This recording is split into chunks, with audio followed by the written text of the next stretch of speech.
Hello, my friends, and thank you for being here. My name is Arnold Tatum, and this is Tatum Stories. The tale I have for you today is about a small roadside diner, a dying man's last and strangest words, and a long row of ordinary sugar jars that turned out to be hiding a secret nobody had thought to look for in nearly 30 years. The place was called Sal's, just Sal's. There was a sign out front, a long, low thing with a coffee cup painted on it that had once lit up at night and hadn't lit up properly in years, and the sign said, Sal's Diner, open early, open late, and that was the whole of it.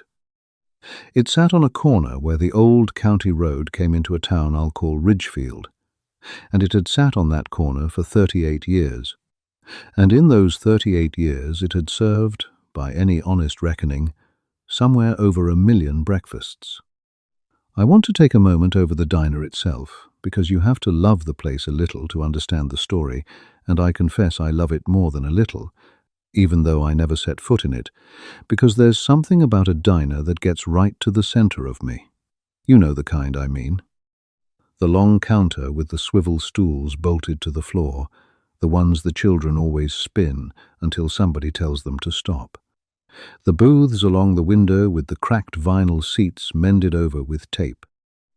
The smell of bacon and coffee that has soaked so deep into the walls over the years that it's part of the building now that you'd smell it even if the grill was cold. The little jukebox selectors at every table that mostly didn't work. And the regulars.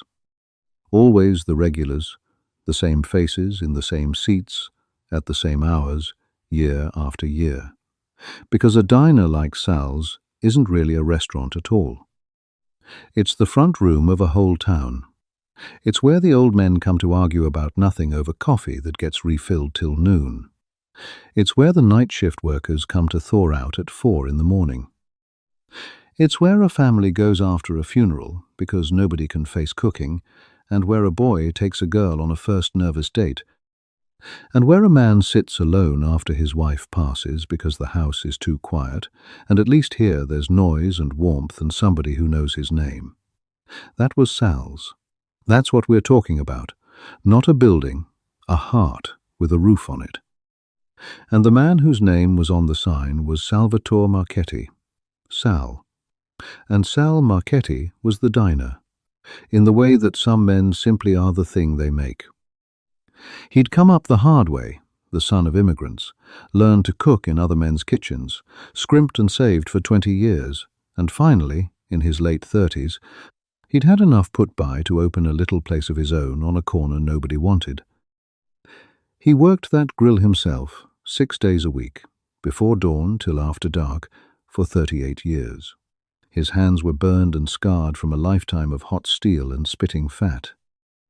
He knew every regular by name, and most of them by order, and he'd have your eggs going before you'd got your coat off.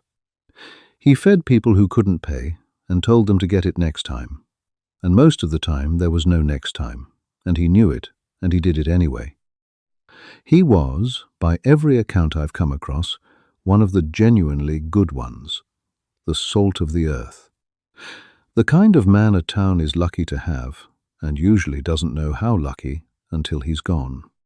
But Sal did not build the diner alone.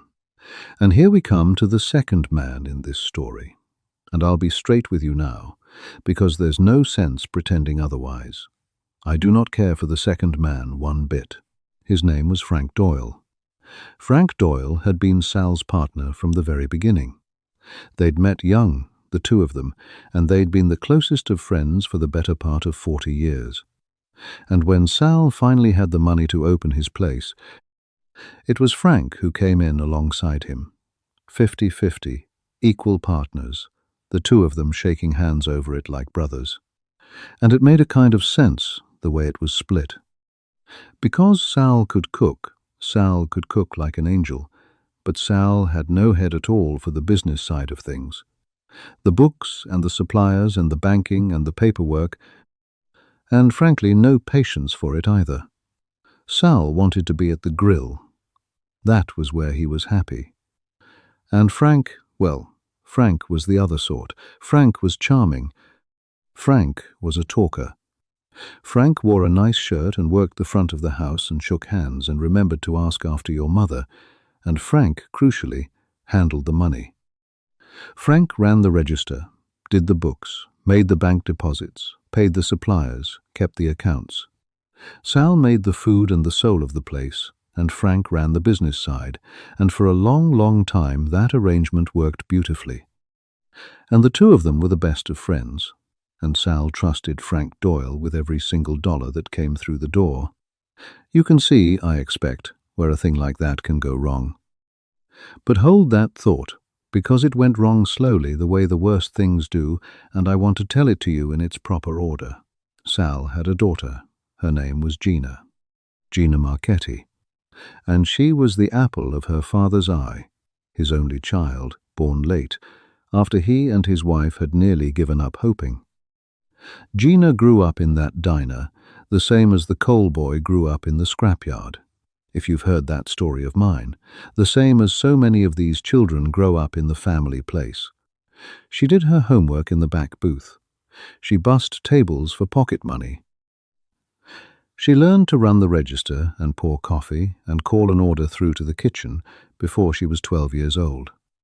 She knew the rhythm of the place in her bones, the morning rush and the lunchtime crush and the long sleepy afternoons and the closing routine at the end of the night. But Gina, you see, Gina wanted something other than the diner, and who could blame her? She'd watched her father stand at that grill for 30 years, watched what it did to his back and his hands and his sleep, and she loved him for it. But she did not want it for herself.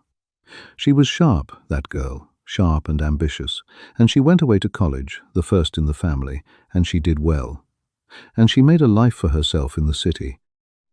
A good career in an office with clean hands and regular hours, 2 hours' drive away.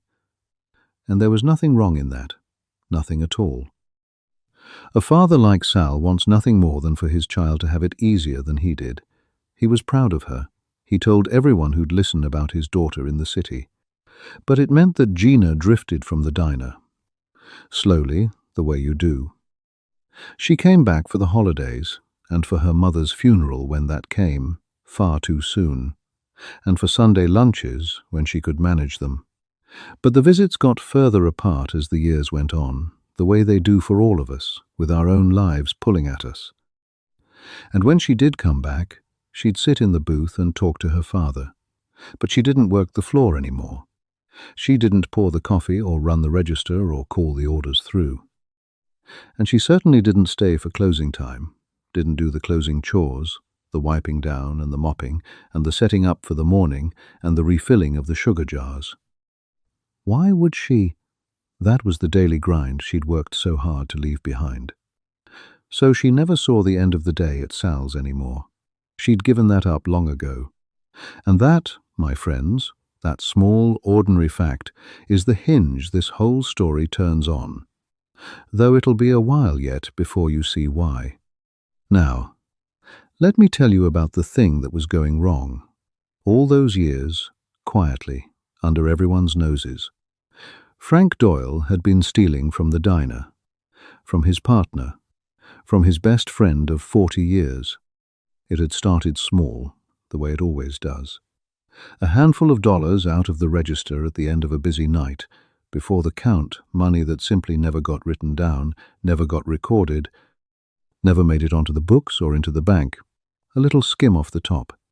And the first time a man does a thing like that, I imagine he tells himself all sorts of things. That he's owed it. That he works just as hard as Sal, and never gets the credit because Sal's the one with his name on the sign. That it's only a few dollars and nobody will ever miss it, and he'll pay it back. The little lies a man tells himself so he can keep liking the face in the mirror. But the thing about that kind of theft is that it grows. It always grows, because nobody notices. And when nobody notices, the few dollars become a few more, and then a regular thing every busy night and then bigger. Frank handled all the cash, you see. He did the count, he did the books, he made the deposits. There was no one checking him. because the only other partner was a man at a grill who trusted him completely and wouldn't have known how to read a ledger if you'd held it up to his nose. So Frank could take whatever he liked and simply record a smaller number and bank a smaller number and pocket the difference, and no one on God's earth was the wiser. And he did it, a little more each year, for the better part of 25 years. 25 years. Think on that. 25 years of standing at the front of his best friend's diner, smiling at the customers, asking after their mothers, and then taking money out of the till that his friend had earned, standing at a hot grill from before dawn, and walking out the door with it. 25 years. And here is the part that I find hardest to forgive, harder even than the theft itself. Frank lived well on it. That was how it showed. In the end, though it took a while for anyone to put it together, Frank had a boat. Frank had a place down in Florida he went to every winter. Frank drove a new car every few years and wore good clothes and picked up the check, generously, when they all went out, with money that wasn't his. And the diner, meanwhile, the diner that everyone in Ridgefield loved, the diner that was packed every single morning, somehow never seemed to make any real money. The books, Frank's books, always showed it just scraping by, barely breaking even, a beloved old place that ran on love and not much else. And everyone believed that, because diners are like that, aren't they? Everyone knows there's no money in a diner. Except there was money in this one, a great deal of it. It was just walking out the door in Frank Doyle's pocket, night after night, year after year. Now, you're wondering, and you're right to wonder, did Sal know? Did Sal Marchetti, the salt of the earth, the genuinely good one, did he know what his partner was doing all those years? And the answer, my friends, the answer is the heart of this whole story, and it's a more complicated and a more heartbreaking answer than you might expect. So let me tell you how Sal found out, and what he did about it, because what he did about it tells you everything about the kind of man he was. Sal was no fool. I want that understood. He may not have been able to read a ledger, but he knew his diner the way he knew his own breathing. He knew, in his bones and his hands, how many eggs he cracked in a morning, and how many burgers he flipped at lunch, and how many pies went out on a Sunday. He could feel the business the way an old fisherman feels the weather. And somewhere along the way, years in, Sal began to feel that something was wrong. The place was busy, busier than ever, the booths full, the counter packed. And yet Frank kept telling him times were hard. Money was tight. They couldn't afford this. They'd have to hold off on that. And the numbers Frank showed him, on the rare occasions, Sal asked, never matched the feeling in Sal's hands. There was more food going out the door than the money coming in could account for. Sal couldn't have proven it. He couldn't have shown you a column of figures. But he knew. The way you know a friend is lying to you long before you can say how. And so Sal Marchetti faced a choice that I think about a great deal. He knew, or near enough knew, that his partner, his best friend of 40 years, the man he'd shaken hands with like a brother, was stealing from him. And he had to decide what to do about it. Now, most men, I think, would do one of two things. They'd confront Frank, have it out, scream and shout, and dissolve the partnership in a blaze.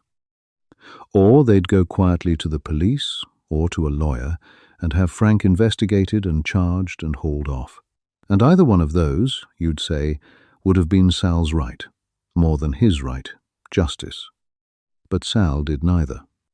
And here is why, and you have to understand this part, because everything that follows hangs on it. Sal looked at the whole of what he'd built, and he saw that it was all tangled up together. The diner and the friendship and the staff and the town, all one thing. If he confronted Frank, the partnership would explode, and the diner, his diner, the heart of the town, might not survive it. If he called in the law, Frank would go to prison, and the scandal would tear the place apart, and the long Decent waitresses who'd given their lives to that diner might lose their jobs, and 40 years of friendship, however poisoned it had become, would end in handcuffs and shame. And Sal, the genuinely good one, could not bring himself to be the cause of all that. He couldn't do it. Some part of him, I think, kept hoping that Frank would stop, would feel the weight of it and put it right, would become again the friend he'd once been. And another part of Sal simply decided that the diner and the people it fed, and even the husk of the old friendship, were worth more to him than the money. He decided he would rather be robbed than be the man who burned it all down. So he carried it, quietly. He absorbed the theft year after year and said nothing, and went on cooking, and went on smiling at his old false friend across the diner, and went on feeding his town. And if that were the whole of it, it would be one of the saddest stories I know. A good man letting himself be robbed for the sake of peace, and nothing to show for it but his own quiet decency. But it is not the whole of it. Because Sal Marchetti did one more thing, one small, patient, brilliant thing every single night for years and years that nobody knew about, and it is the reason there's a story to tell at all. Now, before I tell you what Sal did at the end of each day, I want to ask one small thing of you, because we've come to the turn of the tale and I'd hate to lose you for it. If you're caught up in this, if you're as keen to know what Sal was up to as I am to tell you, would you take half a second and tap the like button down below? And if you haven't yet subscribed to the channel, do that as well. It's the simplest thing in the world for you, and for me it's the whole reason I'm able to keep finding these stories and sitting down to tell them. Thank you, truly. Now, let me tell you what Sal did with the sugar jars. Every night, at closing time, after the last customer had gone and the doors were locked, Sal Marchetti did the closing chores himself. He didn't have to. He could have left them to the staff, the way most owners would, but Sal liked the end of the day. He liked the quiet of the empty diner after the noise of the day was done. So he'd send the others home, and he'd do the closing alone. And the very last chore he did, every single night, the thing he saved for last because it was the gentlest and he liked to end on it, was to go round the whole diner and collect up the sugar jars off every table and every spot along the counter, and refill them, and screw the lids back on, and set them out ready for the morning. There were a lot of them, maybe 40, all told, the glass kind with the chrome lid and the little flap that pours. And every night Sal carried them back to the counter and filled them and capped them. It was his ritual, the last thing, the quiet end of a long day. And one night, years back, after he'd come to know in his bones what Frank was doing, Sal Marchetti started doing something else while he refilled those jars. Something he told no living soul. He'd do his own count, you see.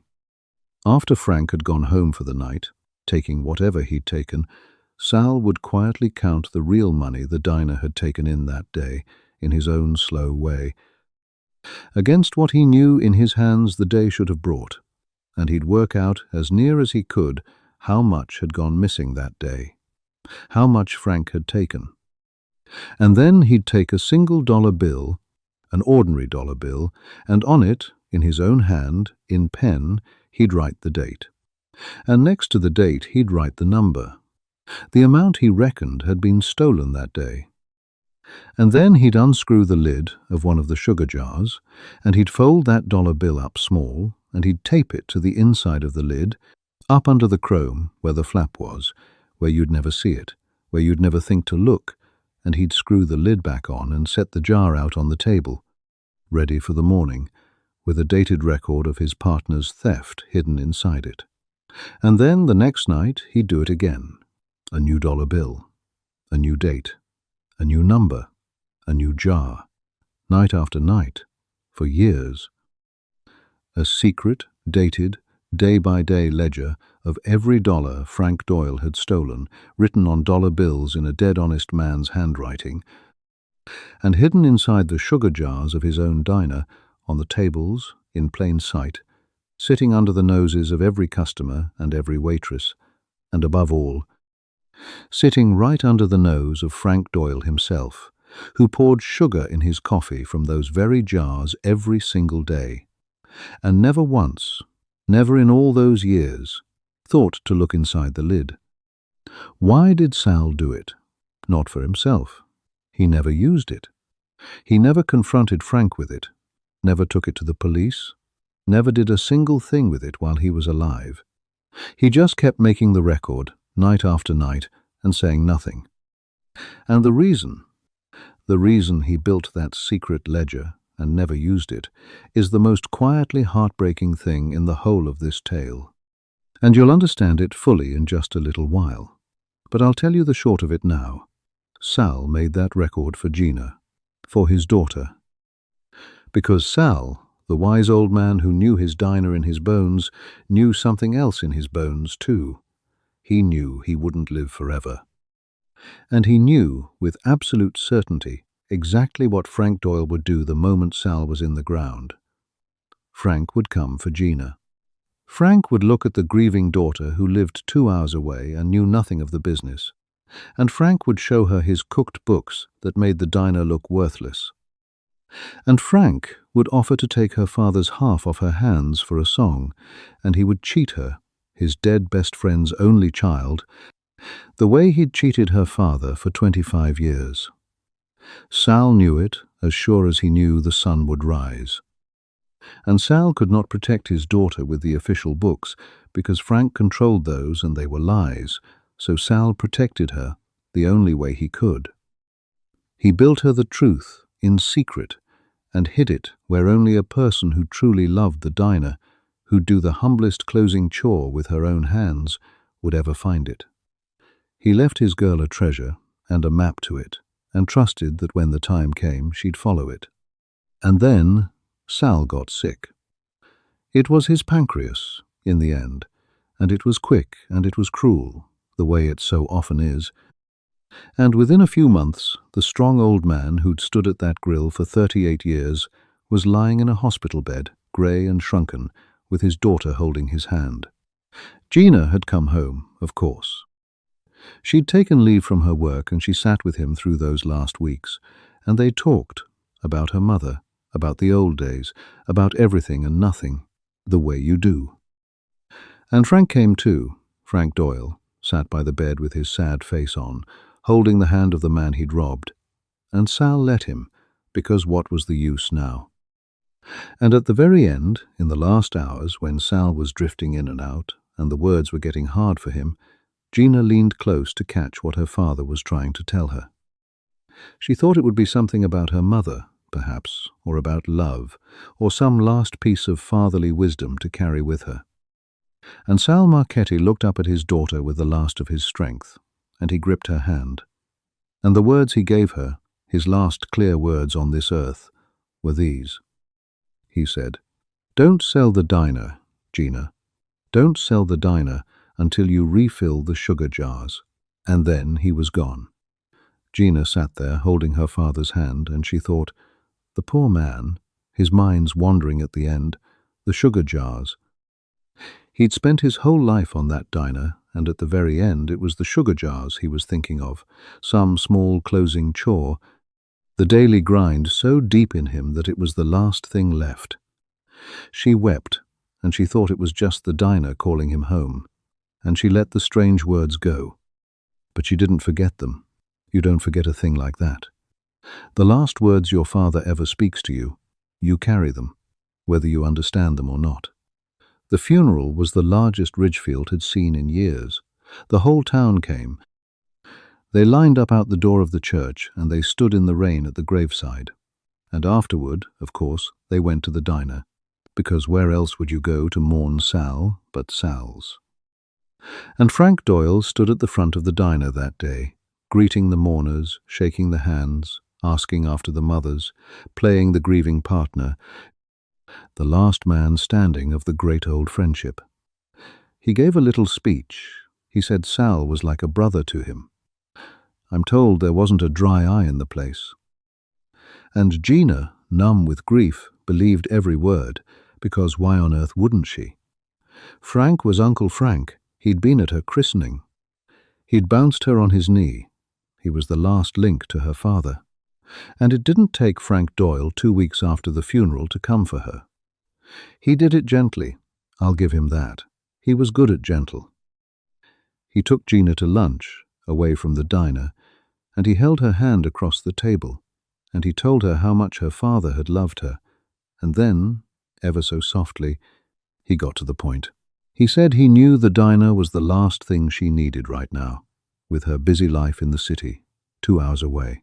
He said it was an old place, a tired place, that it barely made a dime, that her father had run it on love more than money, God rest him.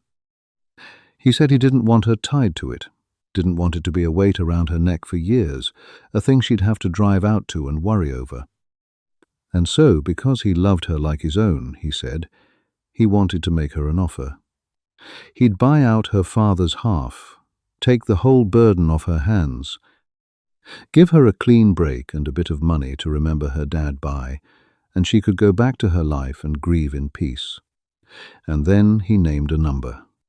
And the number, Gina would learn much later, was an insult. It was a fraction, a tiny fraction, of what her father's half of that diner was truly worth. But Gina didn't know that. All she had to go on were the books, Frank's books, which Frank duly showed her, page after page of a diner that barely broke even, and against those lying numbers. Frank's lowball offer looked almost generous. It looked like a kindness. And Gina, exhausted, heartbroken, with her own life pulling at her from 2 hours away, very nearly said yes on the spot. Very nearly, but not quite, because something stopped her. And the thing that stopped her was a dying man's voice in her head saying, "Don't sell the diner, Gina. Don't sell the diner until you refill the sugar jars." She couldn't shake it. She told Frank she needed a little time, that she couldn't make a decision like that so soon after losing her father, and Frank, who was patient, who'd always been patient, said, of course, take all the time you need, sweetheart, no rush at all," and patted her hand. He could afford to be patient. He thought he'd already won. But Gina drove out to the diner that evening, alone, after it had closed. She let herself in with her father's key into the dark and empty diner that smelled of bacon and coffee and her whole childhood, and she stood there among the booths in the quiet. And she decided that before she signed away her father's life's work, she would do one thing. She would do the closing. The real closing, the way he'd done it, with her own hands, one last time, to say goodbye to him properly, to honor the strange last thing he'd asked of her. She'd wipe down the counter and mop the floor and set up for a morning that, as far as she knew, she wouldn't be there for. And she would refill the sugar jars. The old head waitress was still there, as it happened, finishing up. Her name was Dolores, but everyone called her Dot.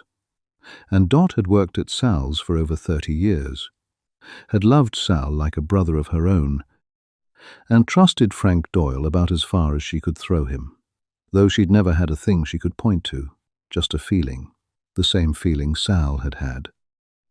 And when Dot saw Gina come in and start gathering up the sugar jars to refill them, Dot's eyes filled up, because she said it was just exactly how Sal used to do it, the same gathering, the same last chore, and for a moment it was as if the old man was back in the room. So Dot stayed, and the two of them, the daughter and the old waitress, worked the closing together in the quiet diner, and they came at last to the sugar jars, lined up along the counter. Gina took the first one. She unscrewed the chrome lid to fill it, and as she turned it in her hand, she felt something. Something taped up inside the lid, under the flap, where you'd never see it, and she peeled it off, frowning, and unfolded it, and it was a $1 bill. An ordinary $1 bill. And on it, in her father's handwriting, the handwriting she'd have known anywhere, was a date from a few years back, and beside the date, a number. $40. She stared at it. She didn't understand. She thought, perhaps it's a tip, a keepsake, some sentimental thing of his. And she set it down, puzzled, and picked up the second jar and unscrewed that lid, and taped inside it the same. A dollar bill. A different date. A different number. $60 this time. And Gina Marchetti went very still. And she looked at the long row of sugar jars on the counter, 40 of them, and at the others still out on the tables, and a cold feeling started to creep up the back of her neck. And she looked at Dot, and Dot looked at her, and neither of them said a word. And then the two of them went down that whole diner, every table, every booth, every spot along the counter, and they unscrewed every single sugar jar lid in the place. And under every one, taped up where no one would ever look, was a folded dollar bill with a date and a number in Sal Marchetti's hand.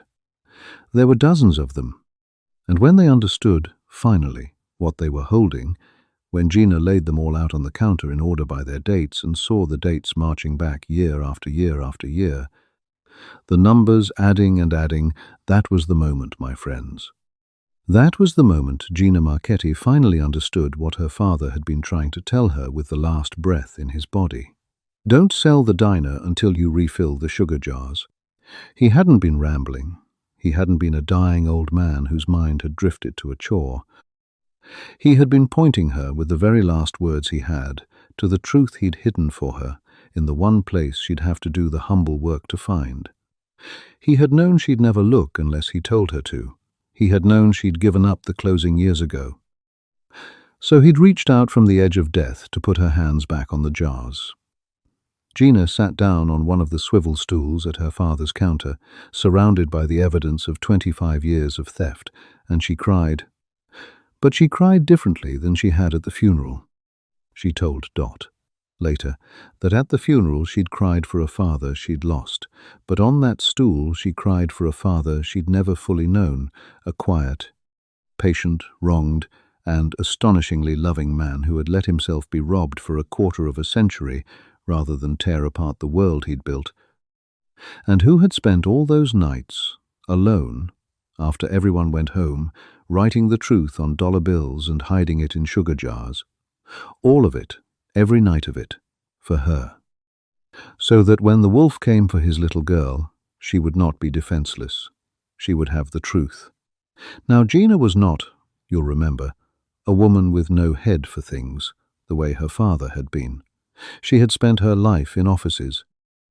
She understood paperwork and numbers and how the world of business actually worked. And once the first shock had passed, the sharp, capable woman she'd become took over from the grieving daughter. She gathered up every single dollar bill, carefully, in order, and she photographed them, and she did not breathe a word of it to Frank Doyle. She let Frank go on thinking she was a grieving girl about to sign his papers. And the next morning, she did not drive back to the city. She drove instead to the office of a lawyer in town, a sharp and decent woman named Helen Vasquez, and she laid the dollar bills out on Helen Vasquez's desk, and she told her the whole of it. And Helen Vasquez looked at those dated dollar bills, dozens of them, a quarter century of a dead man's handwriting, and she understood at once what she was looking at. But she also knew, being a careful lawyer, that a stack of dollar bills with a dead man's notes on them, on their own, was not yet proof a court would hang a man with. Frank could say Gina had made them up. Frank could say they meant nothing, were a confused old man's scribbles. So Helen Vasquez did the thing that turned Sal's quiet record into an unbreakable case. She brought in a forensic accountant, a careful, patient numbers man named Pruitt, whose whole profession was finding theft hidden in books, and she gave Pruitt two things. She gave him Sal's dated dollar bills, the secret record, and she got hold of the diner's official records, Frank's books, and the bank deposit records going back years, the real ones, from the bank itself. And Pruitt sat down and he did the thing Frank Doyle had been betting for 25 years that no one would ever do. He matched them up. He took each date on each of Sal's dollar bills, and he found that same date in Frank's official books and in the bank's deposit records. And what he found, over and over, day after day, year after year, was that on every single date Sal had marked, the amount actually deposited in the bank was short. Short by very nearly the exact amount Sal had written on the bill. Day after day after day. The busy Fridays, the packed Saturdays, the big holiday takings, the days when the most cash came through the door and the most could be skimmed without being missed.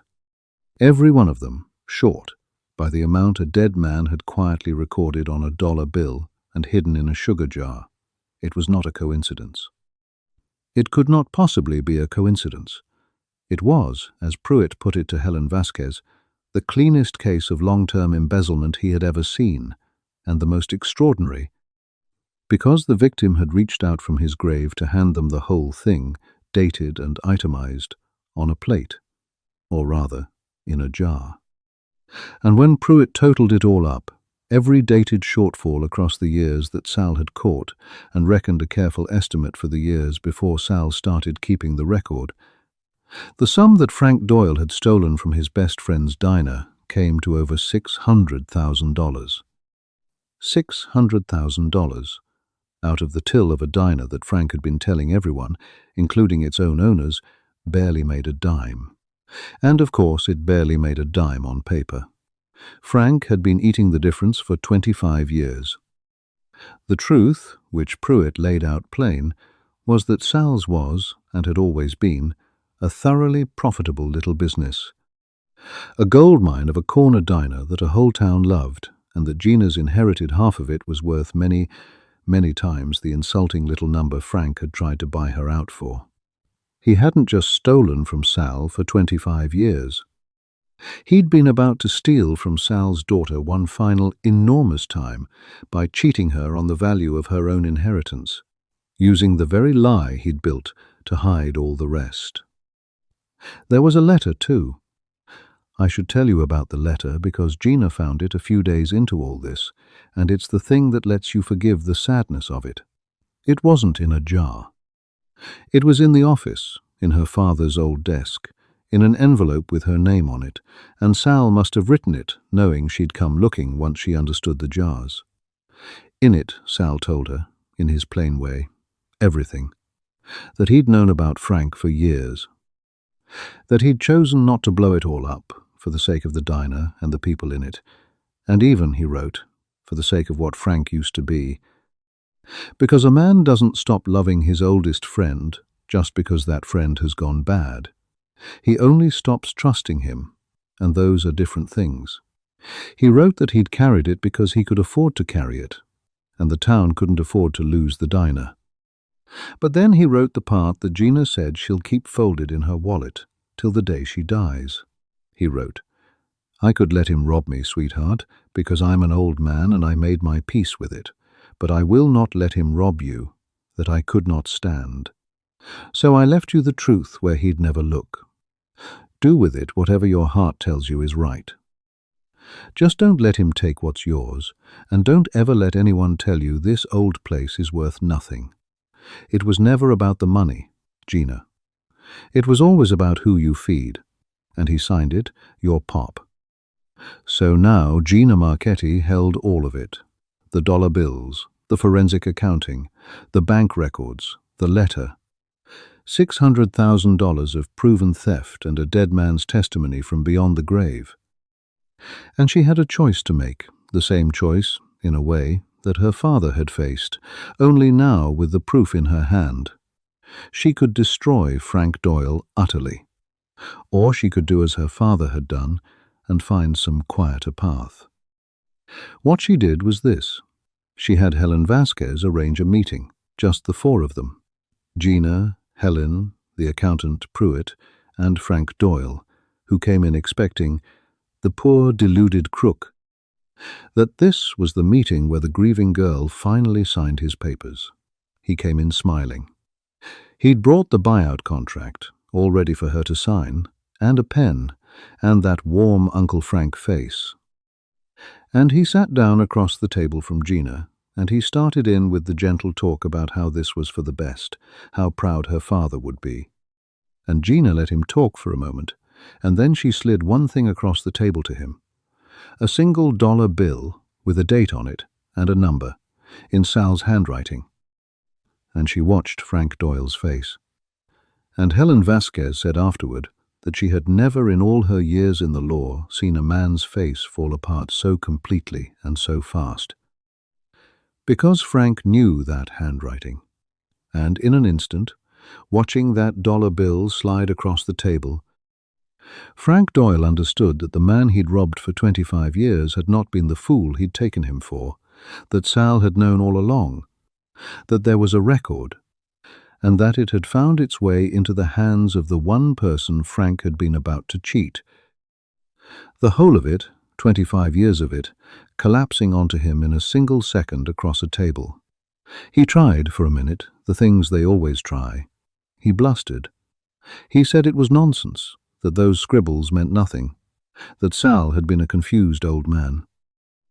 And then Pruitt, quietly, laid out the bank records beside the dollar bills, date after date, matching shortfall after shortfall, and Frank stopped blustering. He went grey.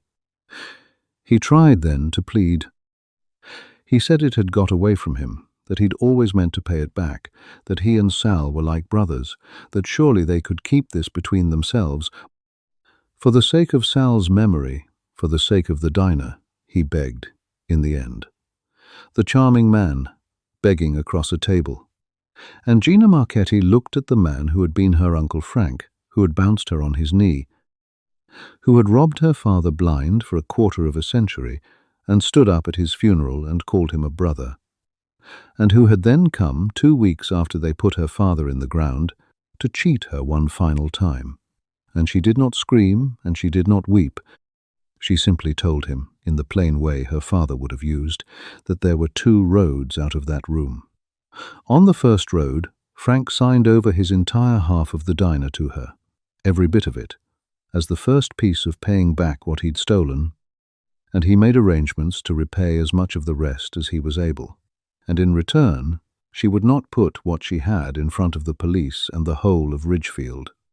On the second road, she walked out and handed every dollar bill and every page of Pruitt's accounting to the district attorney, and Frank Doyle, who was not a young man, spent what years he had left as a convicted thief and the most despised name in town, and lost everything anyway. She told him he had 10 minutes to choose, and that it was a kinder 10 minutes than he'd ever given her father. Frank Doyle signed over the diner. Of course he did. He signed over his half, all of it, and he sold his boat and his place in Florida to begin paying back what he could of the $600,000, which would take him the rest of his life and never come close. But Gina had her father's letter ringing in her, "Do with it whatever your heart tells you is right." And her heart did not want Frank in a cell, it wanted Frank gone. And it wanted what her father had spent his life building kept whole. So she let him take the quiet road, the same kind of road her father had walked for so long, and Frank Doyle left Ridgefield not long after, a broken man, and the town, which heard the bones of the story soon enough, the way towns do, was glad to see the back of him. He did not get the funeral speeches and the warm handshakes he'd been collecting on credit for 40 years. He got a quiet, total disgrace, which is, I think, exactly what he'd earned, and a good deal gentler than what he'd risked. And Gina, well, here is the part I most wanted to bring you to. Gina Marchetti owned the whole diner now, free and clear, every inch of it and every dollar it truly made, which was a great deal more than anyone but Sal and Frank had ever known. And she had a choice. She had her good career and her clean-handed life in the city, 2 hours away, and she could have hired a manager and run the diner from afar, or sold the whole thing now that its true value was plain, for a sum that would have set her up handsomely for the rest of her days. No one would have blamed her. It would have been the sensible thing. But Gina Marchetti did not sell the diner. She went home. She gave up the office and the clean hands and the regular hours and the life she'd worked so hard to build away from that corner, and she came back to Ridgefield, and she put on an apron, and she took over Sal's, not as an owner who visits, as the woman behind the counter. She kept on every member of the staff, every one, with Dot at her right hand. She learned the grill, slowly, from the old cooks, burning herself the way her father had, getting it wrong and then getting it right. She kept the prices fair, fairer than she needed to, because that was how her father had done it. And she put into writing as a standing rule of the house the thing her father had only ever done quietly, that anyone who walked through the door of Sal's hungry and unable to pay would be fed, and would be told to get it next time, and that there need never be a next time. Because her father's letter had told her the secret of the whole thing, hadn't it? It was never about the money. It was always about who you feed. And every night, my friends, every single night at closing time, after the last customer has gone and the doors are locked and the staff sent home, Gina Marchetti does the closing chores herself, alone, in the quiet of the empty diner that smells of bacon and coffee and her whole life. And the last thing she does, every night, the gentle chore she saves for last because it's the one that brings her father near, is she gathers up the sugar jars off every table and along the counter, and she refills them, and she screws the lids on, and she sets them out ready for the morning. She never skips it now. She'll never skip it again. Because she knows, better than anyone alive, what can be hidden inside an ordinary thing that nobody bothers to look in. And she knows what it cost her father to put it there. And she knows that the humble work she spent her young life trying to escape was the very work that held the truth and the love and the whole of who he was. That is the story of Sal Marchetti and his daughter Gina and the sugar jars at the diner on the corner. Thank you, with all my heart, for staying with me to the end of it. I know it was a long sit, and the fact that you gave it to me means more than I can rightly say. If the story touched you, or even if it just kept you decent company for a while this evening, I'd count it a real kindness if you'd press that like button down there. And if you've not yet subscribed to the channel, give that a tap before you go. It costs you a moment, and it gives me the very thing that lets me keep doing this. And I don't take a single one of you for granted. I promise you that. And if you'd care to go one step further and help me keep these stories coming and keep them clean of adverts breaking in over the quiet parts where they've no business being, then you can support the channel directly over on my Patreon. The address is patreon.com/TatumStories. Let me say it once more so you have it. That's patreon.com/TatumStories, all run together as one word, and Tatum is spelled T-A-T-U-M. Everyone who joins me over there hears every story first, with no adverts at all, and it is their support, more than anything else in this world, that buys me the time to do these stories properly, the way good people like Sal deserve to have their stories done. If that's something you're able to do, I would be honored beyond words to have you alongside me. And if it isn't, then your sitting here and listening all the way to the last word is a gift in itself, and I mean that as plainly and as truly as I know how. Now, if you're not quite ready to leave the warmth of the diner just yet, YouTube should be putting another one of my stories up on your screen this very moment. Go on, give it a look, get yourself comfortable, and let me tell you another. Until then, this has been Arnold Tatum, and you have been listening to Tatum Stories. Be kind to one another out there. And tonight, before you turn in, maybe go and look inside the ordinary things in your life that you've never thought to open. You never do quite know what somebody who loved you might have left in there. Goodbye for now.